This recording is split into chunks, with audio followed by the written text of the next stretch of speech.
Hi, we're The Garden. And these are records in my life.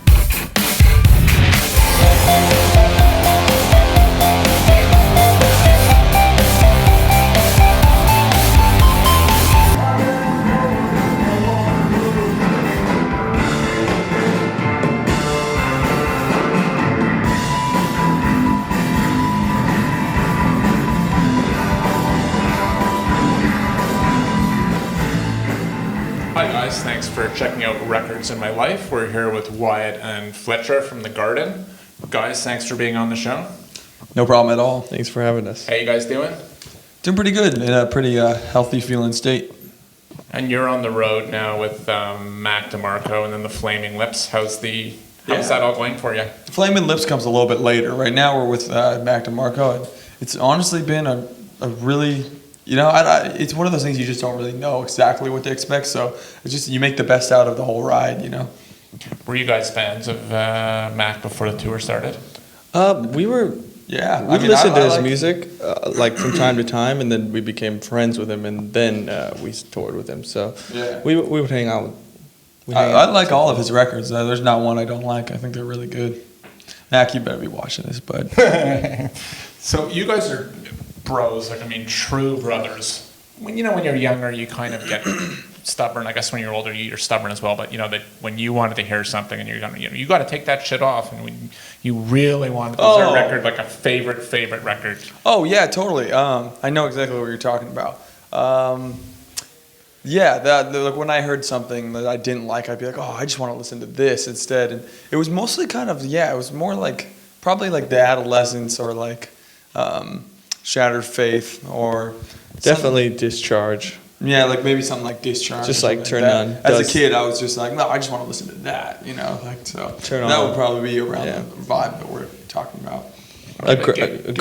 Sorry, go on. No, it's all you. Aggression for sure was one of those. Oh yeah, Aggression is a big one. Yeah, JFA, probably Jodie Foster's Army. Just something that hits hard immediately. Yeah, Jodie Foster's Army was a big one growing up. They were like massive. Like I showed all my every new friend that I met, I put the headphones in and showed them, even if they didn't like it. Which is a great name for a band, Jodie Foster's Army. Yeah. They've had legions of fans. I hear, but they weren't as big because they're probably much bigger in the U.S. Like your part, Arizona based actually. Were they Arizona based? Yeah. So you guys worked on your album with Rob Schnaff. What albums? He's produced a ton of stuff from like Beck and Elliott Smith. Any favorite albums from him that? I actually didn't know. Worked on? I wasn't really familiar with any of his work before I met him, to be honest. I know of some of the artists he's worked with, but I wasn't really familiar with anything, and we didn't actually really talk about much of what he's actually done in the past. It was brought up a few times, but very vaguely. We kind of like had our own like legacy with him, and just. I was more like into the fact that he was on Saturday Night Live one time, and he played with in the background I think it was Elliott Smith's band. I found that to be like one of the coolest things he told me that he had done. Because I was like, you were on Saturday Night Live, that's crazy. I still can't find the video though. I'm sure it's everything's on the internet these days. I looked, I couldn't find it. We looked, we spent a long time. He couldn't even find it. It was weird. All right, let's talk about a Minutemen. I know we were talking before the camera started to roll. What's your favorite Minutemen or Firehose record? Minutemen record, I gotta say without a doubt, the first EP, Paranoid Time. That's that used to give me goosebumps as a kid. Like I used to just get so freaking pumped up listening to that thing. I still kind of do nowadays. It's just one of those records. As a kid, I remember the first time I heard it, I was on my desk at home and I was just like, what the hell? Yeah, I remember that. We were in the same place. And we were in the same place, and we were just getting so pumped up, just like this is like screw every other punk band we've ever heard. This is it, And so we just kind of from there on throughout all of high school, it was like, just like it was like Minutemen. If you're into like old punk music, Minutemen's usually not the first band you come across, So when you come across it, you're like, whoa, this was part of that, but this doesn't sound anything like that. So it kind of makes you feel like you found a gem in like a. Like a haystack or something. There's just something so raw about that record. It's just like boom, I don't know. I wish our recordings could sound like that. Give us a good young punk band from you're listening to these days. Regarding punk bands, I can name one in Seattle that I really like. There's a band called So Pitted, and as far as like recordings go, and like the music, I could get really like pumped to that. As far as like a punk band goes or something like that. And what's the name of their album? Oh, it's called Neo. Neo? Yeah, that's a good record. I'll listen to that front to back all the time. We tour with them. Yeah, we toured with them last year in October, and one of the most fun tours just because and when you tour with a band that you really like, it's really fun to listen to them every night, and then you just kind of like, I don't know, just it makes the whole tour so much more fun, and they're nice people, so. Cool. And how old were you guys when you first started playing together? I'd say probably 10. Probably 10, 11. 10, 11? Yeah. And is there a record that you learned to play off of? What was the first one?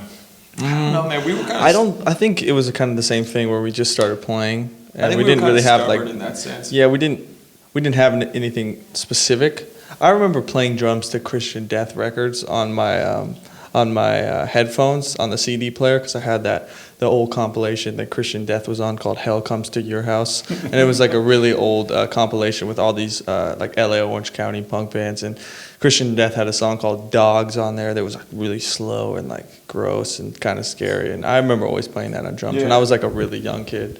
I think the first bass line, and one of the only ones I ever learned as a kid, was the band Aggression, once again from Oxnard, California. They had a song called Dear John Letter, and at the beginning of it was just the drums, like, and then it was and so it was just the bass and the drums, and they had just had this awesome bass line. I was like trying to impress, and I remember just being like, hey Dad, look, I learned this like bass line from Dear John Letter, and he was like, oh, that's so rad.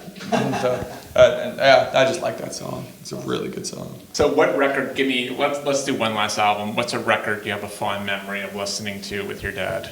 Definitely Prodigy, Fat of the Land, or Fatboy Slim, the one with all the records on the front. I forgot what it's called. Or Killing Joke. Oh, we've come a long way, baby. Yeah, Killing Joke, the album that's all orange with the clown's face on it. Yeah. Fire. It's the one that Dave Grohl drummed on. It's like early 2000. Man, that's a good record. I remember That's going to really construction sites with him and listening to that. That's a good one. That's a pretty heavy record. I mean, It they've is, always been heavy, but that album is kind Total. of extra heavy. My favorite song on that one is Total Invasion, where he changes his voice. Oh gosh. Even Seeing That Red, song's it's just great. like just bass and drums for like a long time, just like at the beginning. That's a really good album. Total Invasion is an underrated song. Yeah, that's a good one too. So you guys are going after this tour. You're recording. Are you starting to record a new album? Or have you We started actually doing just it? did it. You just finished. Well, we have been recording. We have some more to do, but when we get back from this, we go straight back into that. It was basically like a lot of recording, go on tour for a month and a half, and then go back straight to recording, and then go back on tour after that again. Yeah. So Super close to being done. Tell us a tiny bit about. You're not supposed to probably, but tiny producer. Or did you work with an outside producer? it's more independent for sure. Yeah, It's more independent? It's mainly just us and then one other friend just working on it together in this little store space.